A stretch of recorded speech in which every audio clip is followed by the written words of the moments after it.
طيبة هاجسي شغال، بلحظة قلت مش معقول أشوف القهر في حنقال.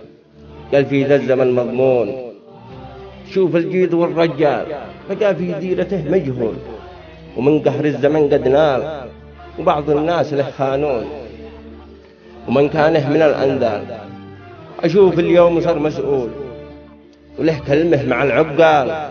أكيد هذا زمن فرعون، وابن الناس والشلال مع الأيام بقى مشلول. زمان الظلم صار شغال، وفيها الجيد صار مغبون، وقالوا الجيد هو بطال، ومن لوم البشر مخذول، والضرضر من الأبطال، ومن قال حقه مجنون. تشوف الكاذب الدجال نفاقه في الأذى مقبول، وصار له قدر في الوصال، وقالوا الجيد هو ملعون. ومن كان ينفق الأموال بفعل الخير يده موصول، على المحتاج كريم بالمال.